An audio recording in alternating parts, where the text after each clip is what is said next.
I think we should go into that collective now. I think we should go into that collective too.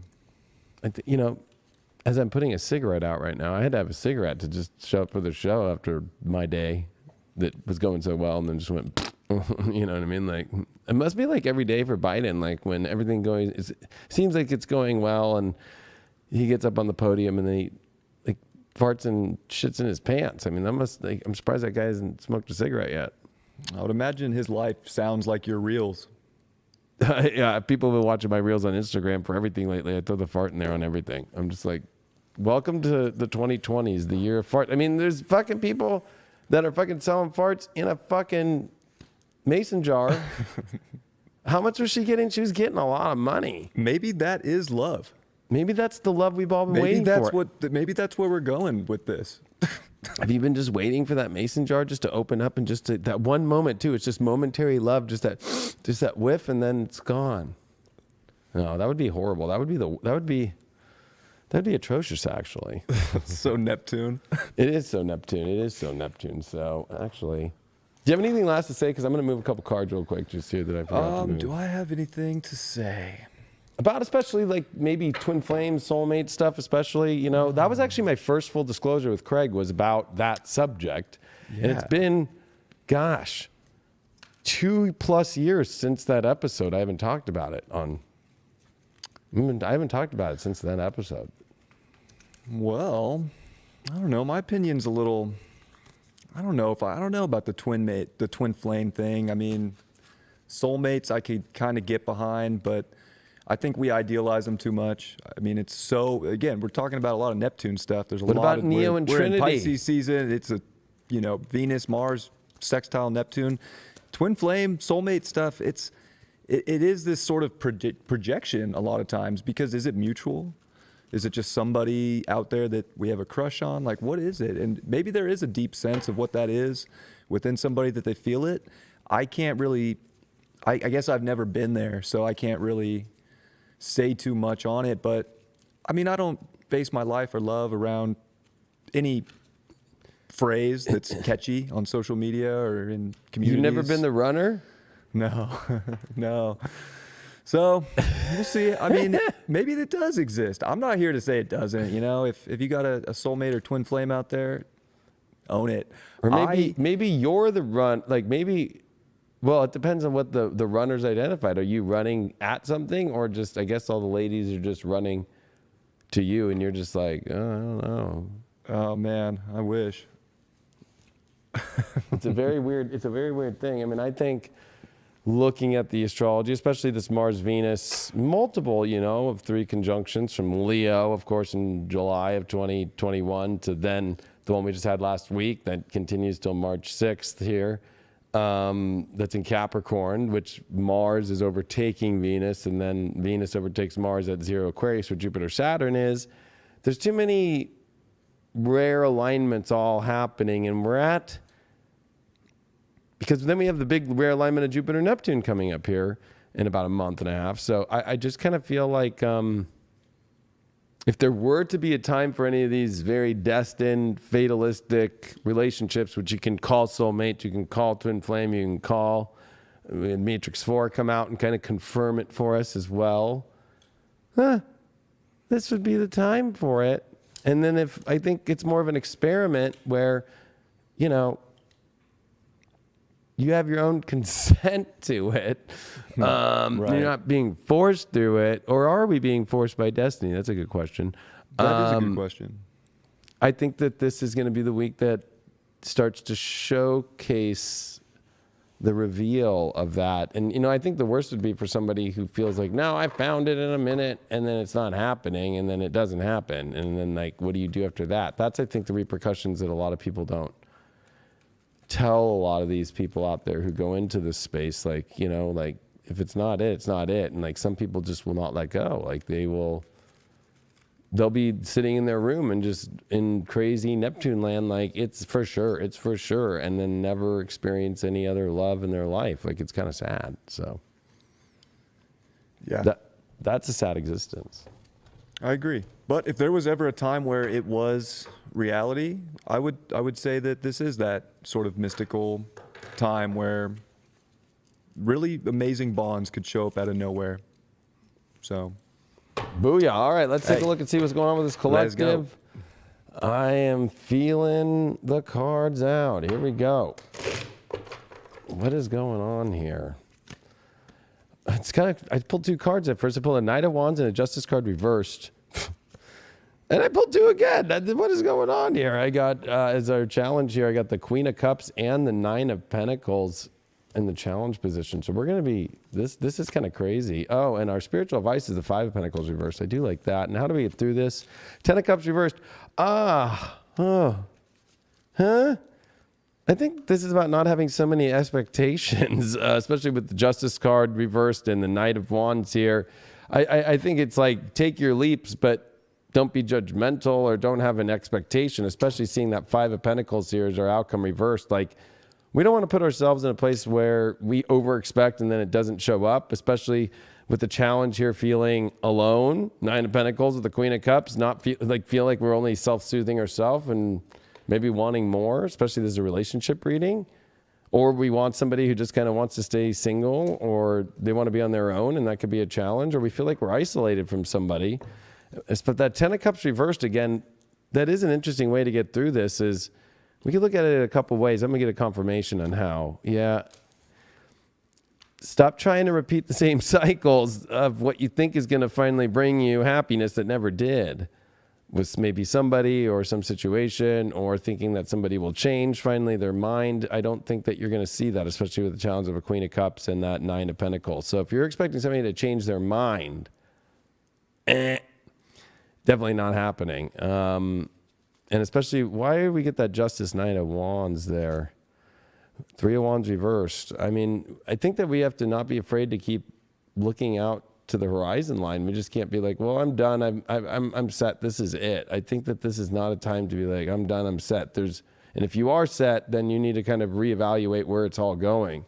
That 5 of Pentacles reversed came up with a Knight of Pentacles reversed. We can't move forward in our journeys, especially if we're wounded or we're feeling victimized or we're starting to, also, it could be trauma. I could feel like, we can always, we always blame trauma on the outside, but, a lot of trauma is blamed. You got to blame it on yourself for staying in the trauma. I think that this is getting out of our own traumatic energies, expecting people to be something or trying to change someone's mind. I don't think that that's definitely going to be the way to go this week. You shouldn't have to change somebody's mind. You shouldn't have to create some sort of big, lavish, like this is why and this is how and da da da da. I feel like, if you're waiting on somebody to shift, this is not going to end well for you. So I think that it's more about like allowing the new doors to open.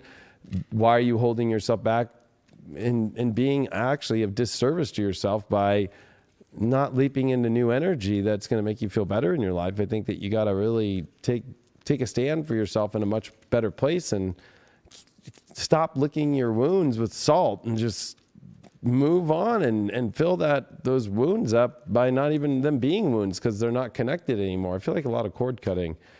We got the Abbey that showed up here in the Avalon deck, which is all about interconnectedness. It's all about that purpose, that serenity. I feel like, it should just feel like it's connected and it has that serenity feeling. It shouldn't be this, oh my God, I got to try to convince or I got to try to do something extreme. I like that this card is also in the middle of the night. Like it's peaceful. It's in the middle of the night. It's holding the magical energy that's at Avalon. I do like that card. When it does come, well, are we going to, you know what? We'll use unicorns this week. I will give the unicorns their time. It's a unicorn week for sure. Well, the unicorns are going to get this with the Astro card. Last week it was, what was I using? Oh, the Sacred Symbols one. So we're going to give the unicorns with the Astro for this oracle, especially how to get through this challenge and what's just kind of going down here. We did get the Rose Gold Cosmic Pool, bathe in cosmic lugs, soak up wisdom. Look at that owl, remembering like, hey, I'm the one with the wisdom, bitches. But everybody's all together. I feel like this interconnective energy is really coming about. And I think that there's a lot of wisdom. It's like soak in the cosmic lux, soak up the wisdom, but bathe in it's like if you're just going to be sitting there and just wanting to get wisdom without bathing in cosmic love, that's one thing. But I think you can bathe in cosmic love and gain wisdom, opposed to I'm just waiting to get the understanding of things and not bathe in it. It's like almost like not taking a shower. It'd be like, I'm not going to have love, so I'm not going to take a shower. Like, you're going to spell D-love. That's like worse than B-O. So I'd call that like D-lo. Like, you know what I mean? Like, you smell like D-lo. You haven't bathed in love in a long time. And you're afraid of it. Wow, Pluto card came with that transformation. I feel like this is definitely a change. I mean, it's definitely bringing up a lot of new things, but I think it's the death and the end to the same cycles of what you're hoping that somebody will change their mind, or that some paradise will show up out of nowhere, although it just continues to not show up. Especially about somebody who wants to do whatever they want to do that you feel this emotional connection with, but maybe they're not there, or maybe you felt alone. And if you're feeling alone, and you're hoping for something to change, I mean, I think it's about allowing love in and not waiting for love to be in this certain place that continually doesn't show up. Could be the way that you're acting about love, the way that you're going about these things, the certain person, the way that you want to change your partner. Like, this is definitely having to really get out of our own ways here, especially with all this Pisces energy. Our shadow stuff we got the supernatural. Yeah, it should be unexplainable. I feel miraculous, otherworldly. I don't feel like this should be a moment where it should just be the same old basic bullshit, like it's just like, if it feels like it's coming out of nowhere, if it feels like it's kind of miraculous, it's got that like outer worldly, to me definitely feels like faded, then I feel like we're gonna be able to walk and continue on the journey and not feel like we're victimized, but feel like we got the ultimate gift, if anything. The shadow of the shadow that I got here, what do we got for that? Ooh. To be or not to be, perchance to dream. I feel like, you know what? You have to look, if you are in a relationship, you're dating, or you're single, but you are dating or whatever. This part of you, this shadow is, do I really want this or not? Does it feel miraculous? Does it feel outer worldly? Does it feel unexplainable? Does it feel supernatural? Does it feel like there's an exciting essence to this? Well, if there isn't, I think then you're just sitting there next to a body that you have no interconnectedness with, no passion, Pluto connection, transformation, in that bathing in that rose golden love, like that. Bathe in that love, baby. Bathe in that love. What does Ganesh have to say here for us today? How are we going to get the overall here from Ganesh? And then I pull what's going on with singles and if you're in a relationship here for the collective. We got Splendor. I love it. It is all about enjoyment, enjoying the things in life and having the fun things in life. I think this is about stop holding back from what's going to bring you the ultimate splendor in your life. Like, that's just so stupid when you just sit there and you don't allow yourself to live the life that's going to bring you the ultimate happiness and the splendor that you really want in your life. I'm going to pull a card with that. The High Priestess. I feel like, this is definitely a good card because it does show up and say, you know where it is. Like, you are guided towards where the happiness is. It should feel sweet. It should feel like divine in many ways. It should feel beautiful. And you're being guided towards that splendor. Don't come up with some excuse to do that. If you're singles out there, 9 of Cups reverse. If the other person doesn't know how to be happy that you're dating, or if you're going after somebody and they're not happy within themselves, and especially if you're not happy within yourself, then nothing's going to go good. You don't want to take on an unhappy person within themselves who doesn't know how to be happy. So anybody that's really like doesn't know how to, feel good, or is like too crazy with their feelings, it could be a little bit weird. I'll give you, 3. Yeah, you want to avoid some heartbreaking situations. You got to work on your mind and you got to work on your emotional realms, and you got to be with people that are willing to do that kind of work and not be a little too manic or a little bit too depressive at the same time. If you're in a relationship, well, I think you need to get yourself out of your own head if there's other options out there. Or is there an understanding of that there are possibilities for the relationship dream-wise? Has it lost that dreamy element? Has it lost what the goal of the relationship is? I feel like there's a confusion element here of what the intention of the relationship is focused on right now. And that is the completion card, or just retransforming it into kind of this new world but having to understand what's the target for that relationship energy now. So interesting to see. Let's go now. We are going to see what villain is the collective playing out. So all of us out there, what are we playing this kind of victim mentality about in ourselves, or are we playing the villain with? We're using the Disney villain tarot just to pick one card and see how what's going on here? What's going on? What villain are you playing? It could be any card. It might not even have a villain on it, but it'll help you through. This is what's self-sabotaging your shit. Oh, God. Queen of Cups, upright, and guess who it is? Dun, dun, dun. I forgot, what was her name? Ursula? Ursula, that's right. Ursula wanting all the feelings that she wants. Look at with her tentacles. You don't want to try and wrap your tentacles around things too much and you need to know how to take care of your own happiness itself, not try and grab everything around you or take the emotions away from everybody in the world around you at the same time. So, let's see what the Infinity Oracle has to say to finalize this here. Give us some messages that will help us understand what's going to happen this week, especially with all these big transits, Mars, Venus, sextile, Neptune. Wow. Sun and Pisces heading towards Jupiter. Venus and Mars at the 22 degree. Neptune sextile that. Oh, gosh.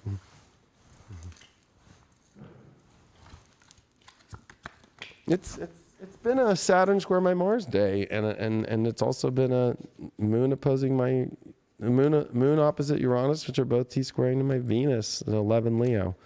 This is the end of me feeling the Uranus square my Venus for over a year. Ugh. Soon. When does Venus go 12? Shit. Or Uranus go 12? Man. Okay, we got apology. Oh, wow. Autumn. What's this apology energy about? Taking a risk. What's this autumn energy about? Secret admirer. This is a little crazy to me. I feel like there's maybe some apologies that might be needed to be had, or you're going to have to take a risk no matter what. Maybe there's somebody. Secret admirers could be everything, and maybe that autumn energy is like something has. I need the tarot to get. What's up with this apology? Take a risk. The Tower reversed. Yeah, something shocking happened, but it didn't fully finish. I feel like there's some sort of apology. There's some sort of past thing. Maybe it did happen in the autumn that needs to be addressed. What's up with the secret admirer? Somebody might show up out of the woodwork you didn't know liked you, or might like you more, or might admit they like you more than you realize, and I wouldn't be too afraid of it. Astro Dice. We did get part of fortune. How weird is that? We did get Aries, and we did get it in the 7th house. I mean, we need to know exactly what relationship we need to define the kind of relationship we want in order for us to gain that in our physical reality. Back to you, Brian. Yeah. I think, we talked about the astrology in the beginning, but it is this sort of finishing point, and I think that reading showed that it's if things don't feel magical, why are we still going through them? If things don't feel like they're taking us to the next level spiritually, why are we still in them? So we're at this point of like all these lessons we've learned, especially about love, and trying to, I think, see through the ideals and see through the visions and actually, pinpoint something, but it's a very hard spot to pinpoint. It is hard to see, but I think it can be felt. So it's about really feeling, really defining what that is in your life. Maybe it's just a certain little thing. Maybe it's a big thing, but I think we're all at a point where something's got to give if we want better connection with people in our life or happier connections. It's got to be magic right now. This is a magical time, but it's also a time of like extreme self-undoing. And I would say that's the pinnacle we're at, is like we've reached this very steep part of the mountain. Are we going to just start rolling backwards down it? Or are we going to make moves to get to the top and, get to the dream. And we don't know maybe what's at the top or what's on the other side, but is it the dream? I think there's a faith level to it as well. And do you feel that? I think it has to be all of those things. And I think we have big decisions to make as a collective, especially around love and relationships. So. Big time.